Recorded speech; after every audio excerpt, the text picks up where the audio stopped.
Just really proud of the way our kids competed defensively. I thought we were very physical. Thought both teams were very good defensively, very physical in the game.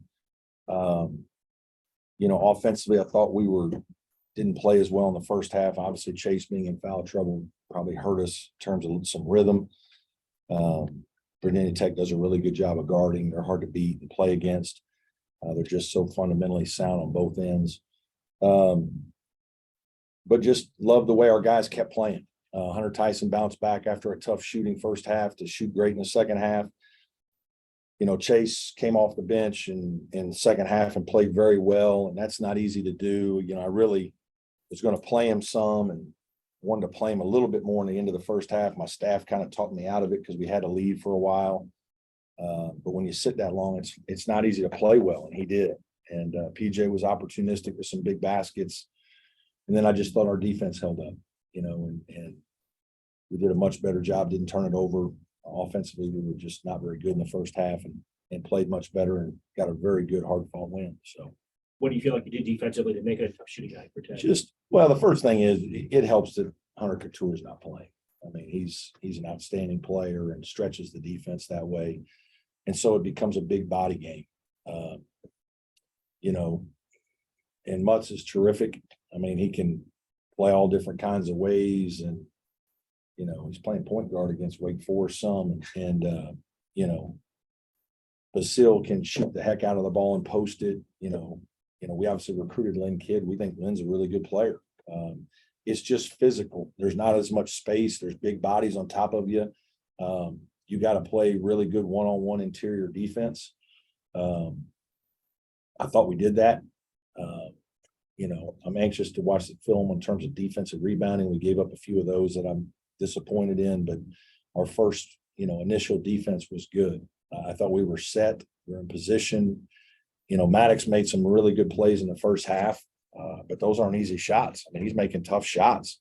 And I just felt like we did a good job of guarding and being in position and contesting as much as we could. Brad, the spark that Godfrey gave you off the bench. Yeah. He hit many threes. No, I'm sure they were, shocked, and he's not a great 3-point shooter, but he can make one, and obviously made two. So, sometimes you need that in a game like this. And obviously he's wide open. And he's progressively been getting better. Like, I actually started him against NC State, and he had 3 fouls in 5 minutes. Fouled 53 minutes and got put right back to the bench. So he's coming for us. We love his physicality, his athleticism. He actually can make some plays off the dribble. He can hook one in. He hooked one in tonight. And if he starts to make a shot like that, he becomes a very dangerous player. And so that's something we've worked really hard with him on. But that, you need that, right? In a game like this, on the road, you need somebody to come off the bench and play well. And those were big plays that ultimately, helped us win the game. Anybody on Zoom have anything for Coach before we wrap it up? Hey, Coach, it's Trevor. Back in the Penn State game, very similar situation at the end of regulation. You were up 3 and they hit the 3 with 5 seconds left to send it to overtime. But you're always going to rely on your defense, playing defense in those situations rather than fouling, aren't you? No, not always. I kind of take it as it comes. We talked about fouling. We have fouled before. Sometimes we do, sometimes we don't. We didn't end up doing it this time, and Chase did a good job of contesting and pushing it out pretty deep. Did you think on that one, Brad? We did. Oh, yeah. Did you think he was anticipating a foul? I don't know. And that Maybe. affected his shot?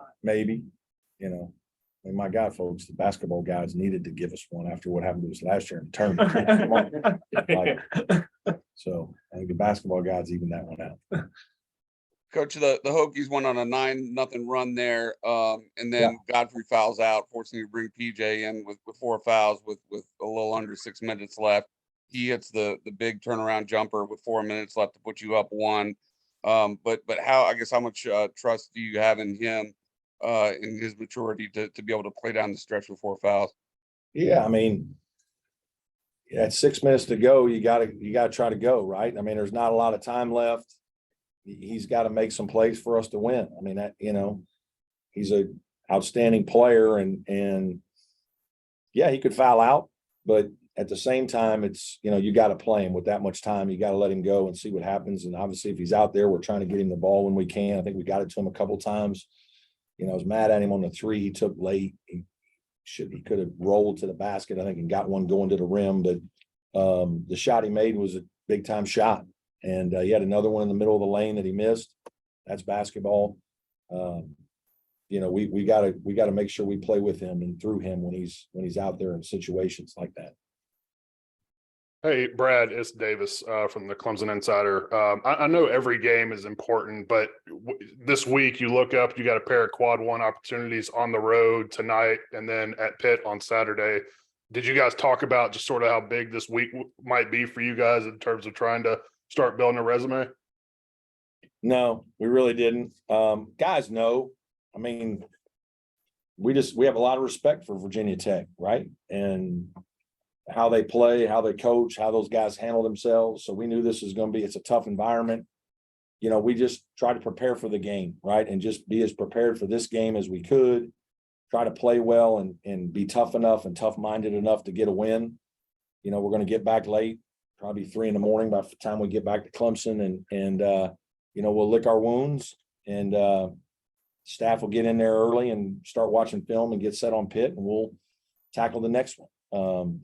But we're not, I mean, I don't even know the date. It's early January, so we're not really talking about all those kinds of things yet. We're just trying to continue to get better, play good basketball, and figure out how to win some tough games. And that's what we did today. Probably have time for one more if anybody has one. And Brad, do you have any update on Alex at this point and when he might be available? No, I don't. He did a couple things this week. We hoped it would kind of be a little better than the results, you know, from, you know, what he's doing with the trainers and the doctors and staff. And so we're pretty much knew right away that he's not going to play, you know, against Virginia Tech. You know, I would say he's probably unlikely for Pitt. And beyond that, I still don't know. I mean, it all, you know, obviously these guys, they do things to test it, right? And if it goes well, then you go to the next stage. And if it doesn't, you know, you stay where you're at. And he didn't really move to the next stage. So. Brad, can I Coaches, sneak you in had- one if you don't mind? Go ahead. It's Matt. Yeah, man. Yeah, I was just going to ask about having just so many guys, it seems like this year, to win. You need to go get a bucket or it's a critical player or whatever. Just having different options with Chase, with PJ, with Hunter, just guys that have made those big shots and continue to make big shots. Well, I think having those 3 older players and Brevin Galloway, we have 4 guys that have played in the big environment that have, you know, it got loud in here tonight and our guys were fine. Like they're playing the game. And, you know, I think sometimes that's a big factor in your team is, does your team still have confidence? Do individual players have confidence to make plays?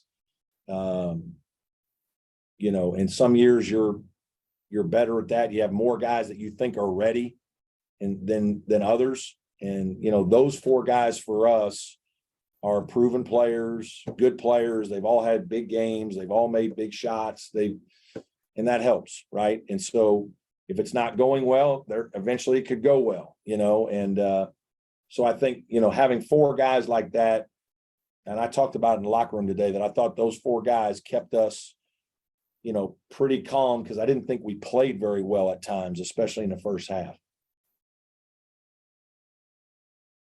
All good.